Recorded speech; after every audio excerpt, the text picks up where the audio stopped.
Alors face à nous arrive un tracteur équipé d'une bineuse à maïs 18 rangs, soit 14,40 m de large. De là on ne voit rien de spécial, ça pourrait être un tracteur normal, mais voici le premier tracteur au monde qui est équipé d'un système de guidage par caméra, système réalisé par la société anglaise Garford et mis en place avec l'aide du concessionnaire John Deere de la région sud-ouest, la société Agrivisio. Voilà, c'est un partenariat que nous avons monté ensemble l'hiver dernier, et en quelques mois de recherche, on est arrivé à développer ce tracteur qui est muni d'une caméra. On aperçoit la caméra, elle est sur la droite du tracteur, au bout de la perche jaune à l'horizontale. Elle est positionnée sur des rangs un petit peu à l'extérieur, car le but c'est de ne pas rouler sur les rangs qui sont face au tracteur, qui aurait pu être déplacé par les interventions précédentes. Alors nous voici dans la cabine du premier tracteur équipé d'un guidage par caméra. On remarque dans la cabine l'écran de guidage. Sur cet écran, on aperçoit deux rangées de maïs. Entre les deux rangées, les petites croix bleues qui indiquent le milieu théorique du rang. Et si vous apercevez au-dessus des deux lignes de maïs, l'ordinateur trace une droite verte, et c'est à partir de ces indications que l'ordinateur va guider le tracteur. Voilà, nous roulons actuellement à 7,9 km/h, 7,8, donc dans du maïs au stade de 6 feuilles. On peut dire qu'il y a aussi également deux caméras sur la bineuse qui guident la bineuse. En fait, sur l'écran, on voit qu'en haut il y a trois caméras. On peut par un sélectionneur changer d'image de caméra, aller sur les caméras de la bineuse ou aller sur la caméra du tracteur. La caméra du tracteur, elle, on la voit ici, donc à l'avant à droite du tracteur au bout de la perche jaune, et les caméras de la bineuse se retrouvent en extérieur devant la bineuse, une à droite, une à gauche. On a choisi de mettre deux caméras parce qu'on est dans une région avec des sols noirs unifères où ça fait beaucoup de poussière quand on travaille. Et donc, si jamais il y a trop de poussière d'un côté, l'autre caméra prend le relais. On va demander à Michel Gourdon, le chauffeur du tracteur, quels sont les avantages de ce système de guidage par caméra pour faire du binage. Alors ce système de guidage par caméra nous permet de nous libérer la vision.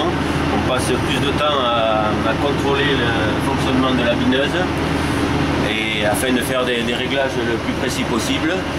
Lorsque c'est le chauffeur qui conduit, le moindre écart détruit la culture derrière. Le deuxième avantage de ce système, c'est que l'on peut se concentrer sur la bineuse. On passe la plupart du temps tourné vers derrière. Donc la caméra se situe à l'avant droit du tracteur. Elle permet de bien guider le tracteur en agissant sur les roues. Il y a aussi deux caméras sur la bineuse, donc là on en voit une passer. On se trouve donc avec une bineuse qui suit parfaitement le tracteur, et comme on peut voir après la disparition de la poussière, il ne reste plus d'herbe sur le champ de maïs. Et au niveau stress et fatigue, que pensez-vous de ces systèmes de guidage? Ce système est moins fatigant et moins stressant qu'avant, parce qu'avant il fallait que l'on fixe le rang pour aller droit. En fin de journée, on était complètement épuisé, vidé, alors que là maintenant on travaille dans des conditions très agréables. Par rapport au GPS, est-ce que vous estimez qu'il y a une amélioration en termes de précision? Oui, tout à fait. Lorsqu'on utilisait le GPS, le tracteur suivait une ligne droite et ne respectait pas les courbes qui pouvaient être faites par le semoir ou par le relief. Voilà. Donc on arrivait à abîmer du maïs, des rangs de maïs. Actuellement, on n'abîme pratiquement pas de maïs. la bineuse se corrige et le tracteur lui suit les rangs de maïs aussi. Tout le monde suit les caméras et ça se passe bien. Alors, voici la différence entre un rang de maïs qui n'a pas été biné et par un rang de maïs biné. On voit qu'il n'y a plus d'herbe. Alors depuis la passerelle de la bineuse, on aperçoit la caméra qui guide le tracteur, donc sur le côté du tracteur. Alors cette caméra va agir sur l'orbitrole au niveau du tracteur et les roues avant du tracteur tournent très légèrement en fonction des informations reçues par la caméra. Il y a également deux caméras positionnées sur la bineuse. Ces deux caméras sont aux extrémités de la bineuse et ces caméras, elles, agissent sur des roues qui ont été adaptées sur la bineuse pour permettre à la bineuse de se recaler encore, ce qui fait qu'on a un double système de guidage par caméra. Le tracteur bouge déjà pratiquement pas bien calé sur le rang, se règle de lui-même et la bineuse peut se régler à nouveau si jamais il y a un petit défaut au niveau du tracteur.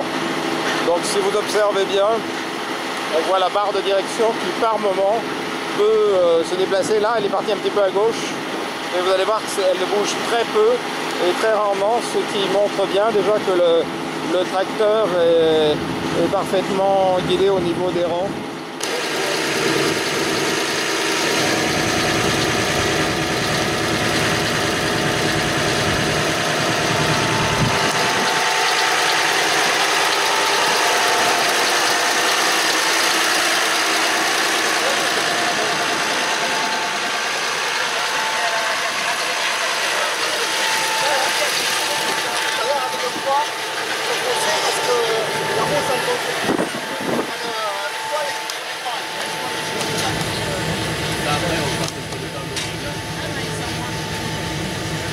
Pas le but.